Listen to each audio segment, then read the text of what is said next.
ప్రకటన గ్రంథం 17వ అధ్యాయం మొదటి 5 వచనాలు.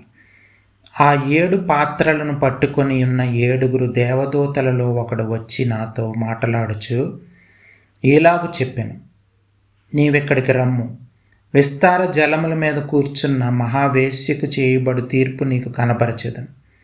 భూరాజులు ఆమెతో వ్యభిచరించిరి, భూనివాసులు ఆమె వ్యభిచార మద్యములో మత్తులైరి.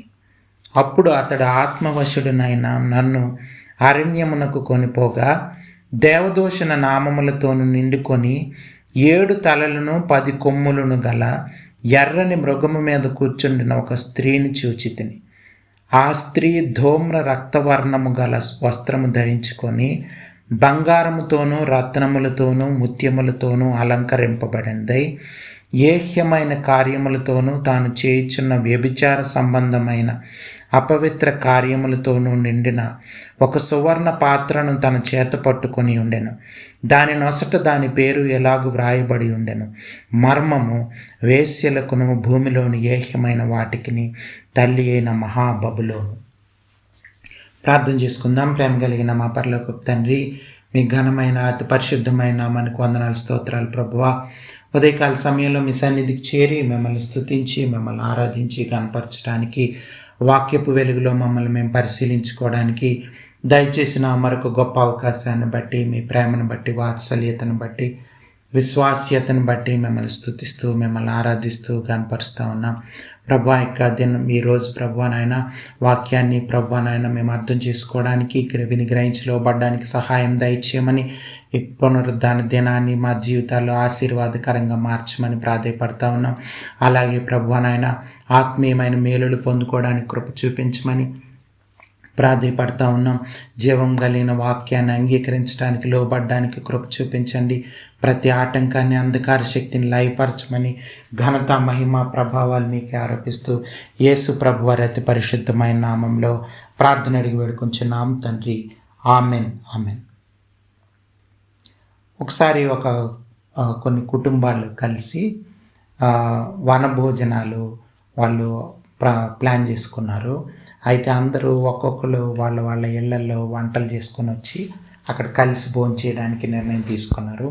అక్కడికి వెళ్ళిన తర్వాత అందరూ వాళ్ళ తెచ్చిన వంటకాలని అందరికీ చూపిస్తూ తినమని చెప్తా ఉన్నారు. అప్పుడు అందులో ఒక ఆయన ఏంటంటే, ఆయన ఇంట్లో బాగా స్పైసీ చికెన్ చేసుకొని తీసుకొచ్చారు. అది బాగా మసాలాలు, కారం బాగా ఎక్కువ వేసి అటువంటి స్పైసీ చికెన్ తెచ్చాడు. అయితే అది చూడటానికి చాలా ఆకర్షణీయంగా ఉంది ఆ యొక్క చికెన్. అది చూసి అందరూ బాగుంటుంది అనుకొని ఒక ఆయన ఏం చేశారంటే గబుక్కున పెద్ద పీస్ తీసి నోట్లో పెట్టేసుకున్నాడు. పెట్టుకుంటే విపరీతమైన కారంగా భయంకరంగా ఉంది. నోరంతా బర్న్ అయిపోయింది, అట్లయిపోయింది. కళ్ళల్లో నుంచి నీళ్ళు వచ్చేస్తున్నాయి, చాలా కారంగా ఉందని చెప్పాడు.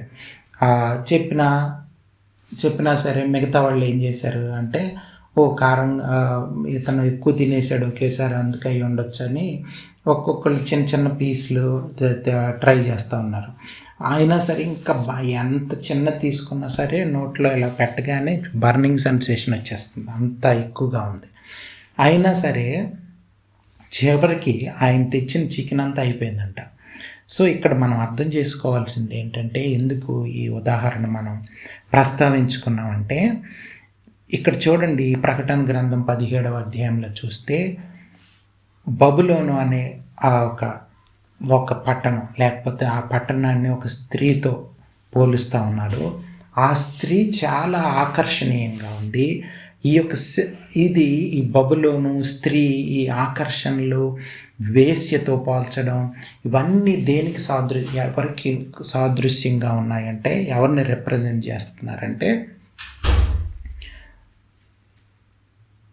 ఒక ప్యారలల్ దేవునికి వ్యతిరేకంగా ఉంటూ, దేవుని బోధలకి, బైబిల్కి వ్యతిరేకంగా ఉంటూ క్రైస్తవులాగానే బ్రతుకుతున్న ఒక సిస్టమ్, ఒక ఫేక్ రిలీజియన్కి సాదృశ్యంగా బబులోన్ ఉంది.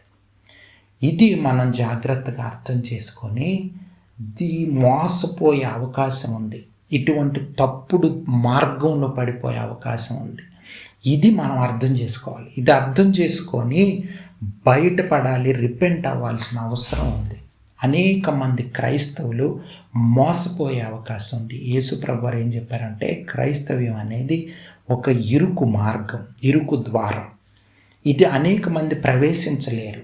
నిజమైన క్రైస్తవ జీవితాన్ని అర్థం చేసుకొని అందులోకి వెళ్ళేవాళ్ళు, నిజంగా యేసుప్రభు వారి అధికారానికి లోపడేవాళ్ళు, నిజంగా యేసుప్రభు వారిని వెంబడించేవాళ్ళు చాలా తక్కువ మందే ఉంటారని బైబిల్ గ్రంథం చెప్తుంది. మనం ఆ విధంగా మోసపోకూడదని ఉదయకాల సమయంలో దేవుడు మనకి గుర్తు చేస్తూ ఉన్నాడు. చూడండి, ఈ 2 సిస్టమ్స్ని బైబిల్లో చాలా విధాలుగా బైబిల్ మాట్లాడుతూ ఉంది. ఆదికాండంలో 4వ అధ్యాయంలో 3-8 వచనాలు నేను చదువుతున్నాను. చూడండి, ఆదికాండం 4వ అధ్యాయం 3వ వచనం నుంచి. కొంతకాలమైన తరువాత కయీను పొలము పంటలో కొంత యెహోవాకు అర్పణగా తెచ్చెను. హేబేలు కూడా తన మందలో తొలుచూలు పుట్టిన వాటిలో క్రొవ్విన వాటిని కొని తెచ్చెను. యెహోవా హేబేలును అతని అర్పణలను లక్ష్యపెట్టెను, కయీనును అతని అర్పణను ఆయన లక్ష్యపెట్టలేదు. కాబట్టి కయీనుకు మిక్కిలి కోపము వచ్చి అతడు తన ముఖము చిన్నబుచ్చుకొనగా, యెహోవా కయీనుతో, నీకు కోపమేలా? ముఖము చిన్నబుచ్చుకొని ఉన్నావేమి?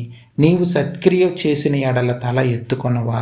సత్క్రియ చేయని ఎడల వాకిట పాపము పొంచియుండును. నీ ఎడల దానికి వాంఛ కలుగును, నీవు దానిని ఏలుదు అని. ఇక్కడ మనం చూద్దాం, పాపంలో ఎంత ఈజీగా వీళ్ళిద్దరిలో చూడండి, వీళ్ళిద్దరిలో తేడాలు అంటే ఈ 2 సిస్టమ్స్కి రిప్రజెంట్ చేస్తున్నారు కయీన్ అండ్ హేబెల్ అనే వాళ్ళు. వీళ్ళిద్దరు కూడా, హేబెల్ చూస్తే దేవుని ప్రత్యక్షత దొరికినటువంటి ఒక క్రైస్తవునికి, క్రైస్తవ జీవితానికి, క్రైస్తవ కుటుంబానికి, సంఘానికి సాదృశ్యంగా ఉన్నాడు హేబెల్. అలాగే దేవుని ప్రత్యక్షత దొరకని, దేవుని ప్రణాళిక అర్థం కాని ఒక సిస్టమ్కి సాదృశ్యంగా ఉన్నాడు. ఎవరంటే కయీన్ అర్పణని దేవుడు అంగీకరించలేదు. ఎందుకంటే దేవుని చిత్తానుసారంగా లేదు. అతని ఆలోచన విధానం కానీ, అతని పద్ధతులు కానీ, అతని జీవితం కానీ దేవునికి అంగీకార యోగ్యంగా లేదు. వీళ్ళిద్దరూ క్రైస్తవులు, మనం క్రైస్తవులుగా మనం అనుకుంటే, అంటే క్రైస్తవ కుటుంబంగా లేకపోతే క్రైస్తవ సంఘాలుగా మనం అనుకుంటే, ఇద్దరు క్రైస్తవులుగా మనం ఊహించుకుంటే, ఇక్కడ దేవునికి అంగీకార యోగ్యమైన జీవితం జీవిస్తున్న వాళ్ళు ఒకళ్ళు, దేవునికి అంగీకార యోగ్యం కాని జీవితం జీవిస్తున్న వాళ్ళు ఇంకొకళ్ళు. కయీను అర్పణ దేవునికి అంగీకార యోగ్యంగా లేదు. అప్పుడు కయీను ఏం చేయాలి? రిపెంట్ అయ్యి దేవునికి అనుకూలంగా జీవితాన్ని, ఆలోచన విధానాల్ని మార్చుకోవాలి. కానీ ఆ విధంగా జరగలేదు. ఇంకా సైతానికి లోబడ్డిపోవడం వల్ల ఏమైందంటే కోపం తెచ్చుకున్నాడు. ఈర్ష్య, పగ, ద్వేషం ఇవన్నీ కూడా చుచ్చుకుపోయినాయి అతనిలో. ఇంకా ఎక్కువ అపవాది సంబంధమైనటువంటి ఆలోచనలు ఇంకెక్కువైపోయినాయి. చూడండి, పర్యవసానం చాలా భయంకరంగా అతని రియాక్షన్ అయిపోయింది. జీవితాంతం అతని తమ్ముడిని చంపేయడం వల్ల జీవితాంతం ఒక శిక్షణ అనుభవించే జీవితం జీవించాల్సిన అవసరం ఉంది. సో దేవునికి వ్యతిరేకమైనటువంటి ఒక సిస్టమ్కి, బబులోనికి సాదృశ్యంగా కయీన్ లైఫ్ ఉంది.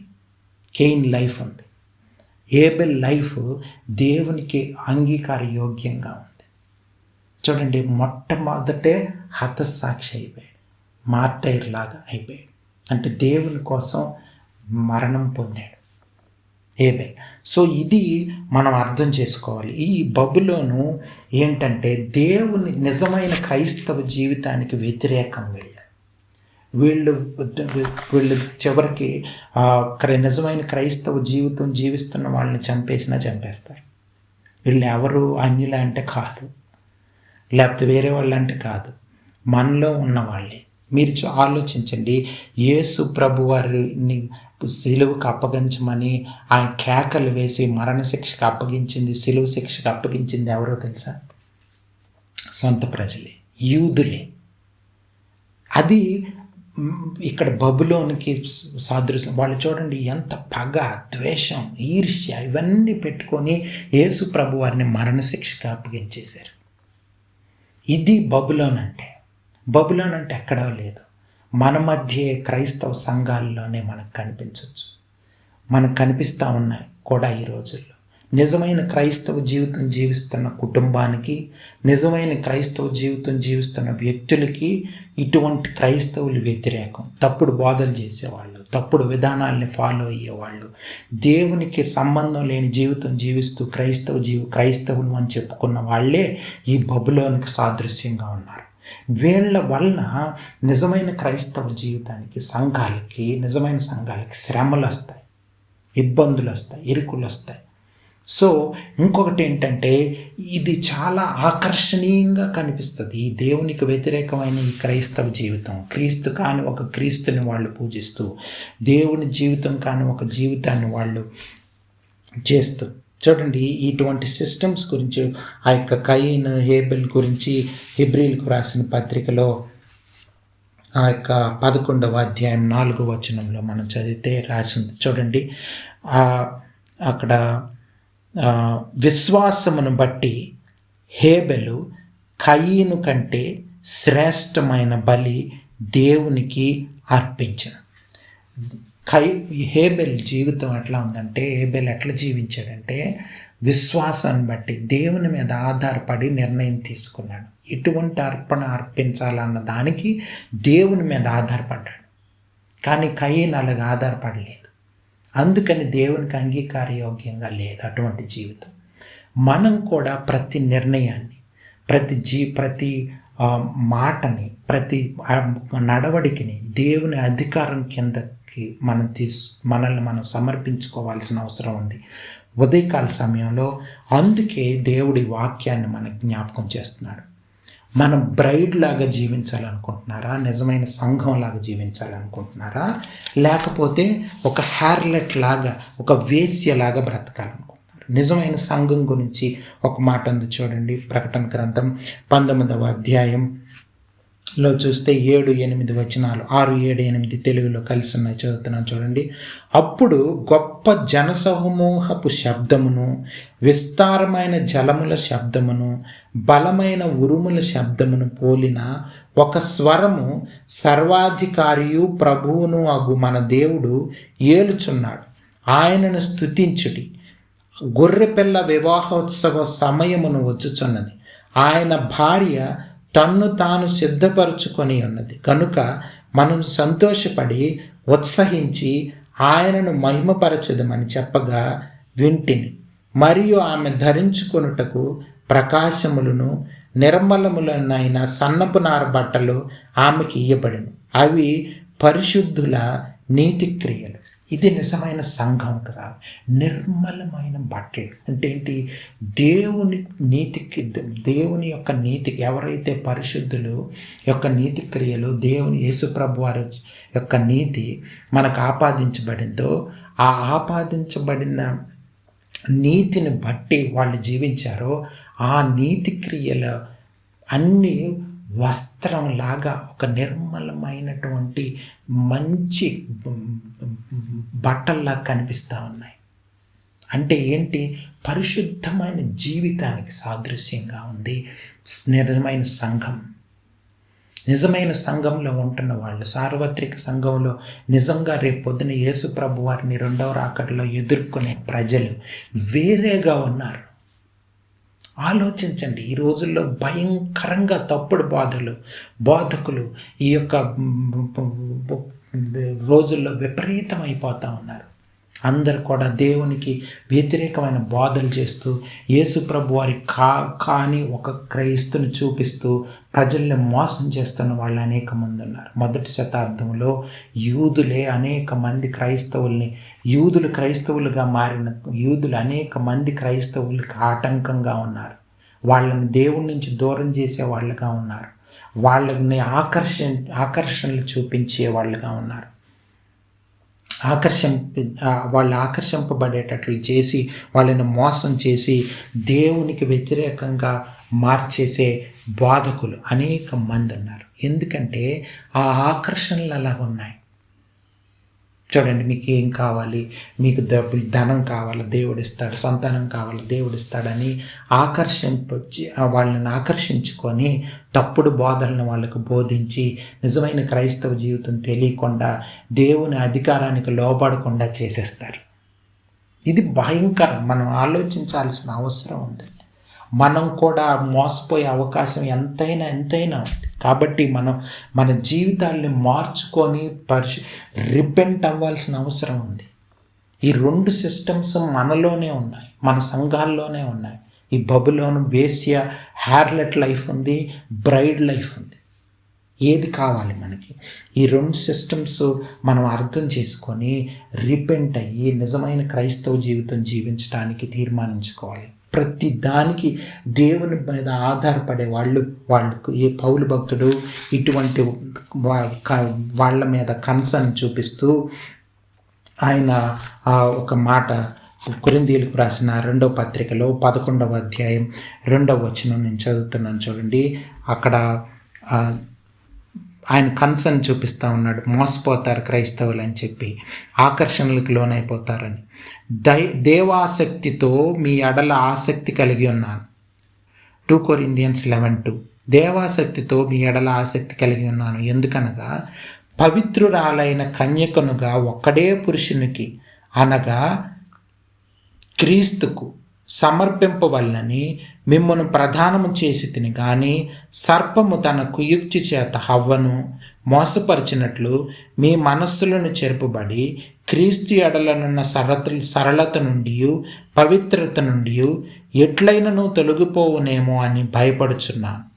ఎలయనగా వచ్చిన వాడెవడైనను మేము ప్రకటింపని మరి యొక్క యేసును ప్రకటించినను, లేక మీరు పొందని మరి యొక్క ఆత్మను మీరు పొందినను, మీరు అంగీకరింపని మరి యొక్క సువార్త మీరు అంగీకరించినను, మీరు వారిని గూర్చి సహించుట యుక్తమే.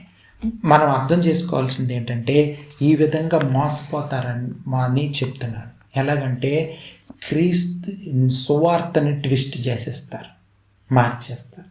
యేసు ప్రభు వారినే జీవితాన్నే ట్విస్ట్ చేసి చెప్తారు.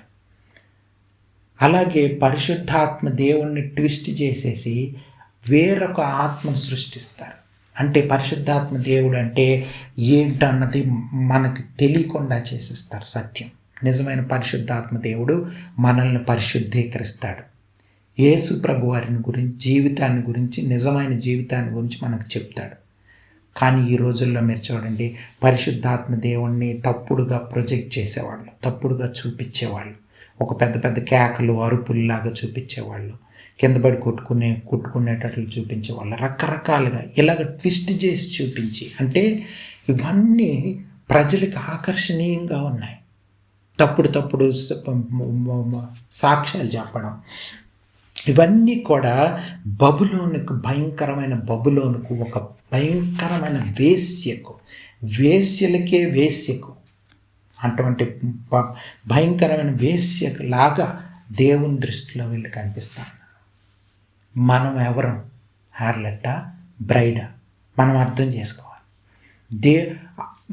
యేసు ప్రభు వారిని ఫూల్ చేస్తున్నావా? లేకపోతే యేసు ప్రభు వారికి అధికారానికి లోపడుతున్నావా? భయపడుతున్నావా? భయభక్తులు కలిగి ఉంటున్నావా? ఆలోచించుకోవాలి. లోకం చాలా భయంకరమైంది. లోకపు సిద్ధాంతాలు క్రైస్తవ్యంలోకి చొచ్చుకుపోయినాయి.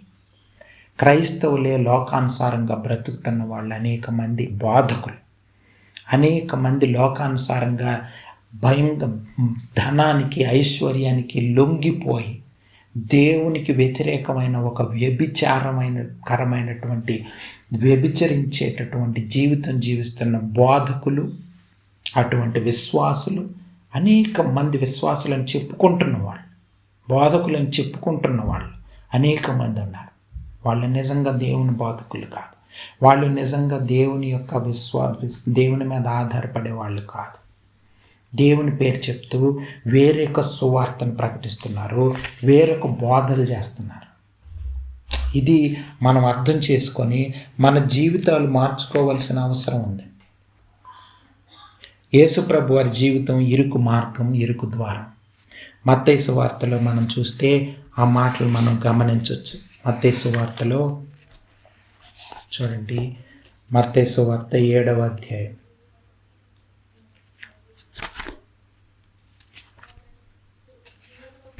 మత్తయి సువార్త 7వ అధ్యాయం 13వ వచనం. ఇరుకు ద్వారమున ప్రవేశించుడి, నాశనమునకు ద్వారము వెడల్పును, ఆ దారి విశాలమునై ఉన్నది, దాని ద్వారా ప్రవేశించు వారు అనేకులు. జీవమునకు పోవు ద్వారము ఇరుకును, ఆ దారి సంకుచితమునై ఉన్నది, దాని కనుగొని వారు కొందరే. చూడండి, కొందరే వెళ్ళగలరు ఇటువంటి దేవుని మార్గంలో. ఆలోచించుకోండి, అనేక మంది మోసపోతున్న భయంకరమైన దినాల్లో మనం ఉన్నాం. చూడండి, ఇటువంటి ఆకర్షణీయమైన లైఫ్ స్టైల్కి ఆకర్షింపబడిపోతే దేవుని దృష్టిలో మనం వ్యభిచారుల్లాగా కనిపిస్తూ ఉన్నాం. అనేక మంది క్రైస్తవులు ఇటువంటి ఆకర్షణలకు లోనైపోతున్న వాళ్ళు, ఇటువంటి భయంకరమైన జీవితం జీవిస్తున్న వాళ్ళు అనేక మంది ఉన్నారు. మీరు చూడండి, ఇంకా ఆ యొక్క కొరింథీయులకు రాసిన పత్రిక 2వ పత్రిక 11వ అధ్యాయంలో ఇంకా కొన్ని వచనాలు నేను చదువుతున్నాను. చూడండి, 13 నుంచి కొన్ని వచనాలు. ఎలయనగా అట్టివారు క్రీస్తు యొక్క అపోస్తుల వేషము ధరించుకొని వారయ్యండి. చూడండి, వాళ్ళు పాస్టర్లాగా లేకపోతే ఇలాగ దేవుని బోధకుల్లాగే కనిపిస్తారు. దొంగ అపోస్తులను మోసగాండ్రు పని వారునై ఉన్నారు. దొంగ అపోస్తులు అంటే దొంగ బోధకులు, అలాగే మోసగాండ్రు, వాళ్ళు మోసం చేసేస్తారు. ఇది ఆశ్చర్యం కాదు. 14 సాతాను తానే వెలుగుదూత వేషం ధరించుకొనుచున్నాడు కనుక వాని పరిచారకులను నీతి పరిచారకుల వేషం ధరించుకొనుట గొప్ప సంగతి కాదు. వారి క్రియల చొప్పున వారికి అంతము కలుగును. చూడండి, ఇది మనం అర్థం చేసుకోవాల్సింది. వాళ్ళ క్రియలను బట్టే వాళ్ళకి అంతం కలుగుతుంది. వాళ్ళ జీవితాలు అంతం వరకు సహించాలని మత్తయి సువార్తలో ఉంది. చూడండి,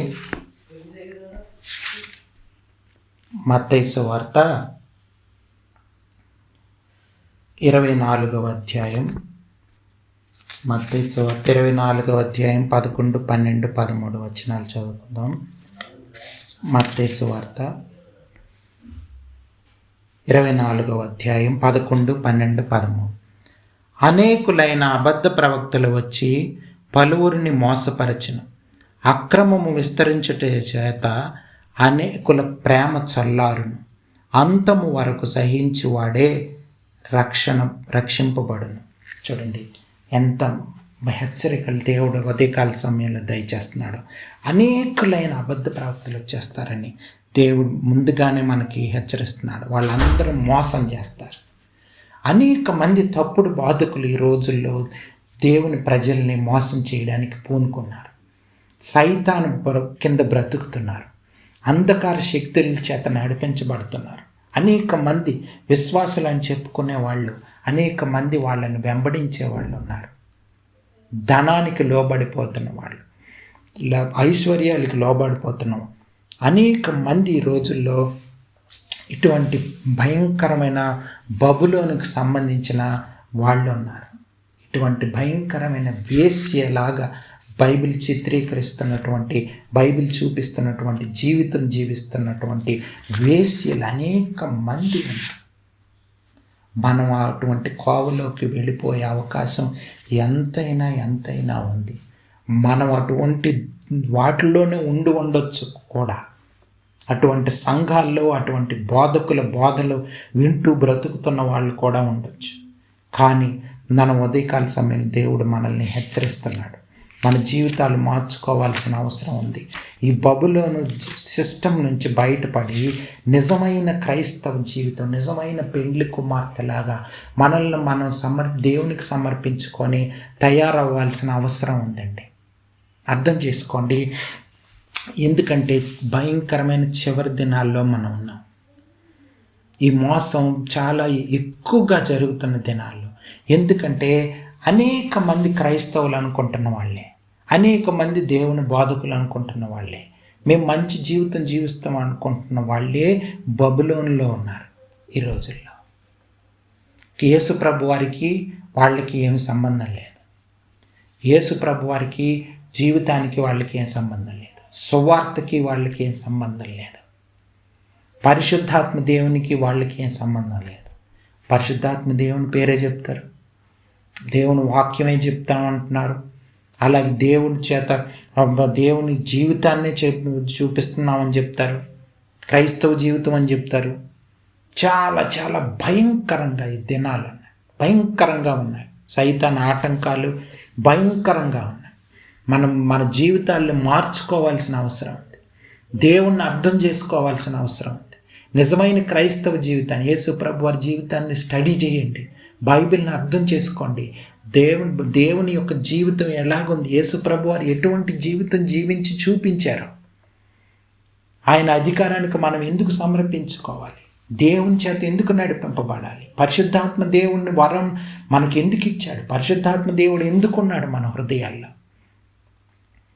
ఇవన్నీ మనం అర్థం చేసుకొని మన జీవితాలను మార్చుకోకపోతే మన పర్యవసానం చాలా భయంకరంగా ఉంటుంది. యేసు ప్రభు వారు మత్తయి సువార్తలో కొన్ని ఉపమానాలు చెప్తున్నప్పుడు ఒక మాట చెప్పారు. ఏంటంటే 2 ఇళ్ళ గురించి చెప్పారు.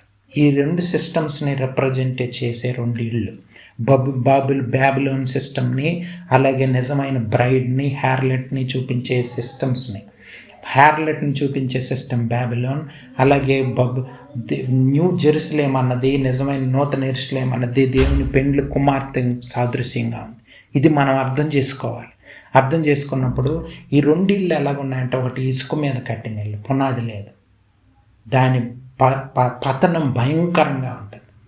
పునాది ఉన్నది ఏదంటే దేవుని మీద ఆధారపడి కట్టుకున్న, విశ్వాసం మీద ఆధారపడి కట్టుకున్న ఇల్లు. ఈ 2 మనం అర్థం చేసుకొని మన జీవితాలను మార్చుకోవాల్సిన అవసరం ఉంది. ప్రార్థన చేసుకుందాం. ప్రేమ కలిగిన మా పరలోకపు తండ్రి, మీ ఘనమైన అతి పరిశుద్ధమైన నామాన్ని కొందనాలు ప్రభువా. ఉదయకాల సమయంలో మీ సన్నిధికి చేరి మిమ్మల్ని స్తుతించి ఆరాధించడానికి దయచేసిన మరొక గొప్ప అవకాశాన్ని బట్టి మీకు స్తోత్రాలు. మాకు దయచేసి నీ గొప్ప అవకాశాన్ని బట్టి, వాక్యాన్ని బట్టి మీకు స్తోత్రాలు తెలియజేస్తూ ఉన్నాం. మా జీవితాల్లో ప్రభువా నాయన ఈ వాక్యం ప్రభువా ఫలింపజేయడమని, ఫలించడానికి కృప చూపించమని, ప్రతి ఆటంకాన్ని, అంధకార శక్తిని లయపరచమని ప్రభువా నాయన మేము లోబడ్డానికి సహాయం చేయమని, మా జీవితాలు మార్చుకోవడానికి, రిపెంట్ అవ్వడానికి కృప చూపించమని యేసు ప్రభువారి అతి పరిశుద్ధమైన నామంలో ప్రార్థన అడిగి వేడుకొంచున్నాం తండ్రి. ఆమేన్.